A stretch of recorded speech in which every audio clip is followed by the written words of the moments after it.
अखंड तुकाणू समितीचे कार्य आणि काम करायची पद्धत संतोष पाटलांनी मगाशी वाचून दाखवलं तुम्हाला. तर त्यानंतर मॅडम प्रशासन ज्यावेळी अशा पद्धतीने एखादी समिती स्थापन करत असतंय, शासन निर्णय घेत असतंय, तर तुम्हाला मी एक प्रश्न विचारतो, शासन निर्णय महत्वाचा का महानगरपालिका अधिनियम महत्वाचा? मॅडम शासन निर्णय रोज निघत असतो. शासन निर्णय शासन काय करत असतं, त्यांच्या सोयीसाठी तो शासन निर्णय काढला जातो. पण तुमचं कर्तव्य होतं मॅडम, कायदा काय म्हणतोय, कायदा काय सांगतोय? आता अभिजित भोसलेंनी सांगितलं की 73 द वाचलाय तुम्ही मॅडम. द मध्ये स्पष्ट दिलंय की 100 कोटीपेक्षा अधिकार कोणाला आहे, 100 कोटीपेक्षा कमी अधिकार कोणाला आहे. तर ह्या गोष्टी बारीक गोष्टी आहेत, ह्या तुम्ही बघितला नाही. मध्य प्रदेशला काय झालं मॅडम, सभापतींनी सांगितल्याच्या माध्यमातून नगर सचिवांनी शहर अभियंत्यांना एक पत्र काढलं कायद्या संदर्भात. त्याचं उत्तर तुम्ही दिलं का? उत्तर तुम्ही दिलंय का? का दिलं नाही मॅडम? म्हणजे तुम्ही कायदा हे सगळं पूर्ण धाब्यावर बसवायला हवंय का? तर हा डिप्याचा चुकीच्या पद्धतीने डिपेअर केलेला एमआयडीपीचा प्रोजेक्ट कुणाच्या तर सांगण्यावरून, कुठल्या तर सत्ताधारीच्या सांगण्यावरून मी डायरेक्ट आरोप करतो, कुणाला काय अडचणीत असं तर सांगा. तर हे कशासाठी चाललंय मॅडम? आता मला तुम्ही सांगा, तांत्रिक मान्यता कशासाठी घेता सांगा. मगाशी तुम्ही आमच्या बिल्किसताईंना चुकीचं उत्तर दिला. सांगा तांत्रिक मान्यता. मी सांगतो तांत्रिक मान्यता काय असते. तुम्ही सांगायचं पहिला काय सांगितला, तुम्ही म्हटलं मी सांगतो सांगा ना पहिला तुम्ही.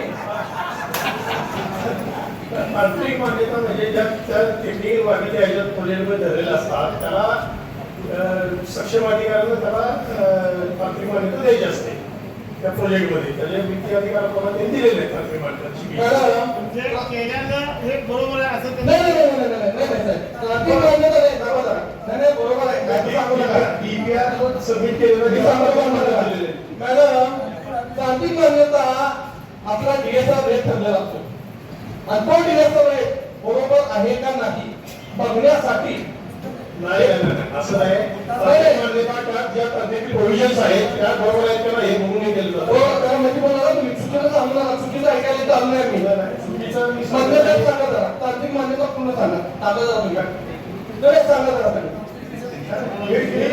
योग्य सांगितलं आहे त्या ज्या तांत्रिक मान्यता ह्यासाठी घेतली जाते, आपण रिपेअर करत असताना किती लांबीची गटर असू दे, त्यामध्ये काय काय वापरणार आहे, त्याचा रेट काय असेल, त्याची क्वांटिटी काय असेल, यासाठी तांत्रिक मान्यता राबवली जाते आणि त्यानंतर टेंडर काढलं जातं.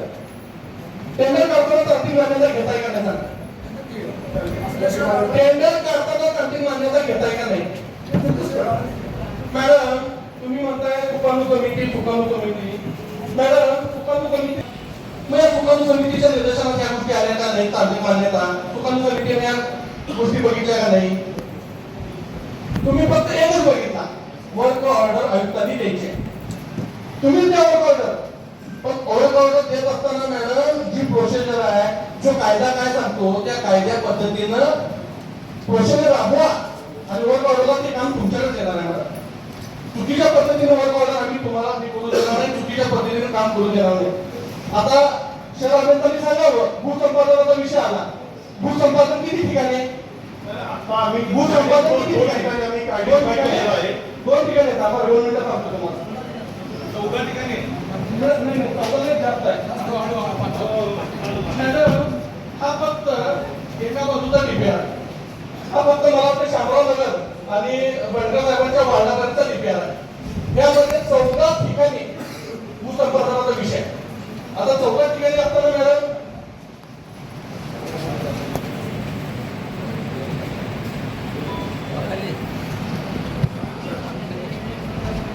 आता मी तुम्हाला प्रत्येक भाग किती मीटरला सांगतो. शामराव नगर ते Dhamani road 700 metre, Kushegaon hospital ते Dhamani road 500 metre, Kushegaon hospital मागील बाजूचा रस्ता 300 मीटर, हनुमान नगर ते Dhamani road 700 metre, Kushegaon road ते जुनी धामणी रोड 1600 मीटर, हनुमाननगर ते चिक्कूची बाग 300 मीटर. त्यानंतर अनेक रस्ता आहे तिथंच, तो 320 मीटरचा. कोल्हापूर रोड ते फळ मार्केट मागे बाजू 381 मीटर. कुशलगाव रोड ते दत्तनगर 430 मीटर. दत्तनगर ते धामणी 401 मीटर. आणि हरिपूर रोड ते कोल्हापूर रोड 700 मीटर. विजयनगर ते वाल्मिकवाडी 103 मीटर. हे जवळजवळ 7 किलोमीटरचे एका बाजूचे भूसंपादनाचे विषय 7 किलोमीटर. टोटल रिपेअर मध्ये 12 ते 13 किलोमीटर भूसंपादन करावं लागतंय. आणि हा माणूस चुकीच्या पद्धतीनं इथं सभागृहात सांगतो. आणि मॅडम तुम्ही त्याचं ऐकून आम्हाला मगाशी तुम्ही बोलला 2 ठिकाणी भूसंपादन करायचं आहे. या 10 किलोमीटर मध्ये किती जणांच्या जमिनी जाते त्याचं बघितलं नाही. हा प्रोजेक्ट पूर्ण करायचा असेल तर हा पहिला प्रॉब्लेम सोडवला पाहिजे. ह्याचा एखादा जरी कोर्टामध्ये गेला तर पूर्ण प्रोजेक्ट मॅडम थांबतोय. अडचण आपली घे. एवढ्या लोकांना तुम्ही कन्व्हिन्स करू शकत नाही. कारण हा रिपेअर जात असताना एक जमिनीचे 2-2 भाग व्हायला लागले. आणि कुठल्या शेतकऱ्याला वाटत माझ्या दारात माझ्या रस्त्यातून माझ्या शेतीला गटर जावी. तरी आपल्या चुकीच्या पद्धतीचं तुम्ही पण उत्तर द्यायचं नाही सभागृहाला लक्षात घ्या. आणि रिपेअर तुमच्या जवळ आमच्या जवळ रिपेअर नाही. 24 तास तुम्ही रिपेअर घेऊन बघताय आणि 2 ठिकाणी आम्हाला सांगताय कुठे उत्तर. इथं पुरावा विभाग आहे त्यामुळे पुढे उत्तर द्यायचं नाही खोटं. त्यामुळे मॅडम हा सगळा पूर्ण प्रोसिजर राबवत असताना चुकीच्या पद्धतीने राबवली, कुणाच्या तर मन राखण्यासाठी राबवली किंवा कुणाला टक्केवारी मिळण्यासाठी राबवली. मला बापू साहेब तुम्हाला विचारायचं आहे तुमचा पक्ष असली कामं करते का?